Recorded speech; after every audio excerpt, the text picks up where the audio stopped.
This video clip is part of the EPFL introductory course on information, computing, and communication.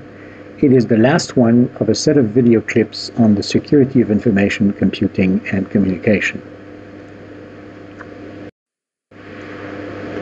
After covering information security and communication security in previous clips, this last clip concludes by a brief discussion of how to secure computing inside computers. This is achieved by means of authorization and access control mechanisms. The clip will also wrap up by collecting some of the most important tips on how to use computers safely. The ultimate objective of authorization mechanisms is to enforce who can do what with which IT resource. Conceptually, this is best represented by a matrix, such as depicted on this slide, which lists across columns all of the resources called the objects that need to be protected, and across the rows, down the vertical axis, the actors, which are called subjects, from whom the objects need to be protected. Subjects and objects can be any hardware or software entity inside IT systems. One of the most typical objects to be protected is, of course, an information file, and one of the most typical subjects from which to protect a file is a program run by some user. So a typical entry in this matrix would state precisely what the corresponding user can do to the corresponding file. For instance, reading it, writing it, or executing it if it's an executable program. The set of all entries in a matrix column corresponding to one object is called the access control list for that object, otherwise known as ACL. The whole question is how the matrix is implemented inside a computer. The present slides gives a very abstract but hopefully pedagogically informative view of one typical way that the matrix can be implemented. Inside the computer, one finds, in green on the right of this picture, an information file, and in blue on the left, a user program wanting to access the file, say to read it, or to write it, or to execute it if it's a program. In order for the user program to access the file, it must cause the file to be loaded into memory. This is called opening the file for reading or writing or execution. Doing so requires executing the computer's open file function, a function that is part of the computer operating system. This function involves a software program depicted on the slide as the guardian of all files. Before loading the file into memory, that guardian consults the access control matrix stored in the computer at the top of the slide to see whether the user has the right to read, write, or execute the target file. Whether or not the user has that right, the guardian will record the access request and the decision, yes or no, into the system events log at the bottom of the slide. If the access control list said that read, write, or execute access was authorized, the guardian will load the file into memory, set hardware mode bits to register whether reading, writing, or executions are authorized, and only then give the memory address of the file to the user program so it can read, write, or execute the file, according to the mode bits. Now you can legitimately ask why or how it is that the user program cannot do all of that open operation by itself, completely bypassing the guardian, loading the file itself directly, and ignoring what the matrix says, and not writing anything into the log. The answer is that opening any resource, such as a file, requires that the computer execute in what is called superuser, supervisor, administrative, or root privilege. That privilege is indicated by another special hardware bit inside the processor. And that bit can only be set by invoking the guardian software. That is, it is impossible to set the bit separately and then to execute some random program to open the file. The only way to set the privilege bit is to invoke the guardian program. And that guardian program, once invoked, is designed to do only legitimate things like opening resources that are authorized by the matrix. In turn, modifying the matrix or the events log can only be done by the guardian. The guardian, together with the matrix, the event log, and many programs and data structures of the computer operating system, are what is called the security kernel. The security kernel is the complete set of security-critical programs and data, together with the hardware, which must execute with super user privileges, and they are the only ones that can set the privilege bit and read or write any security kernel data. To be sure, what hackers always try to break into systems today is to find ways to set the privilege bit but then execute their own malware, or to modify the matrix without going through official security kernel code. But that story is beyond the scope of this course.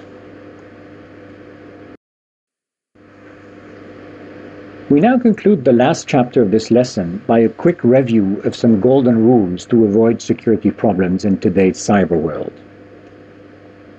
First of all, beware of public workstations and services, especially the free ones. You never know who provides them, and you never know who used them before you, so you have zero reason to trust their content, which might be dangerously infected. Do not entrust an unknown IT system with anything any more than you would entrust an unknown person with money or secrets. Beware of hackers in public venues, especially those reputedly risky. They can be anywhere, but especially in public places such as internet cafes and social networks. Beware of spying malware, keyloggers, RAM scrapers, remote administration tools, remote-controlled microphones and webcams. By remotely looking at what you type and listening to what you say and seeing what your webcam sees, they turn your own devices into a spy against yourself. Always secure your Wi-Fi access points.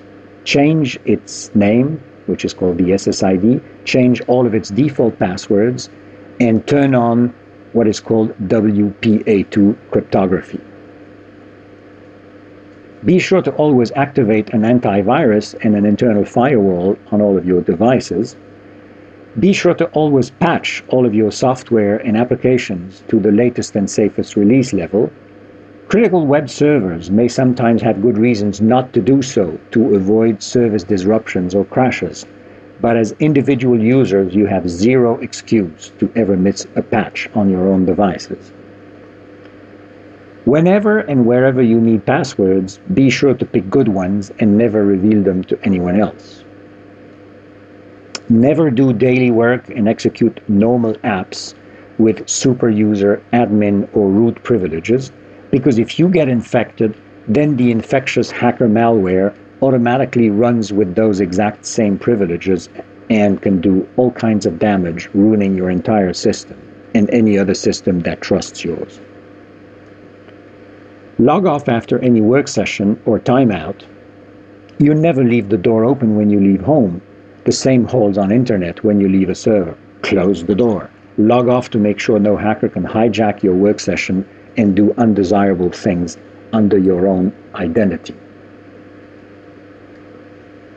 Regularly back up all your data. Making backup copies on local CDs, DVDs, or external hard disks is better than nothing. However, it is generally tedious, disruptive, and not completely safe. If you spill coffee on your desk, it will probably ruin your backups as well as your original devices. Always favor remote backup solutions in the form of services on the web. Just beware of foreign providers subject to foreign services spying outside the law of your homeland. Encrypt all of your storage devices. TrueCrypt is here an ideal open source solution that can be very valuable. Destroy any paper or storage device when you no longer need them. Do not just throw them into the trash bin where hackers can find them. Last but not least, Einstein asked in a tongue-in-cheek way what an empty desk was a sign of if a cluttered desk was a sign of a cluttered mind. Einstein was a great man, but that does not make him always right. He lived at a time when IT security was not an issue and cluttered desks were okay. Today, security-conscious people maintain clean desks, meaning completely empty desks. While there is nothing wrong with keeping harmless unclassified papers and storage devices on your desk, after a while you lose track of what is there, and you will end up forgetting on your desk a piece of paper or an object that may contain sensitive information. This pen, this badge, or this badge necklace may seem harmless, but watch out, think again. Any of those may contain a USB stick or other storage device today that you can easily forget what you last stored onto it. So beware, have absolutely clean desks. As we saw in this clip, computer security, as any other type of security, police or military security, is a matter of good practices as much as it is a matter of technology. Defense technologies are essential, just like weapons and locks in physical security. But all are worthless and ineffective unless used correctly following suitable practices. Computing in general, and computer security in particular, are such recent disciplines that they are so far subject to fewer rules and regulations than other activities and professions. Industrial sectors such as construction, distribution, transport, energy, finance, health, education, etc. are all largely regulated by territorial laws or professional norms. Not so for the computing sector, however. Engineering, building, flying, banking, health, teaching, etc. are all tightly regulated professions, but anyone can proclaim themselves computer professional and sell their software or services with few liabilities or warranties. Professional norms are emerging, but laws are rare and hard to enforce. To ensure reliable and safe computing requires deploying suitable processes, educating designers, operators, and users, managing risks, defining and enforcing authorization policies, verifying compliance with them, detecting violations and reacting to accidents, and so on. So that concludes today's lesson on IT security. If we try to summarize what we saw through the rear mirror, we saw that there are unfortunately such things as hackers and malware that represent mainly 6 kinds of threats against information in general, private information in particular, including our identity and our reputation. We saw that defending against all these threats required that information always be backed up and protected with crypto, that we always deploy authentication mechanisms to know who is who in cyberspace, and that we always deploy authorization mechanisms to control who can access what, so that all these mechanisms together implement the necessary defenses against the main 6 threats. So, this was it, IT security in 90 minutes. We hope you enjoyed it and will retain as much as possible of this vastly simplified bird's eye view of the field, which is begging for very smart professionals who, like military and police forces, are sure to have a job as long as there are criminals and political activists around, which means forever as far as one can tell.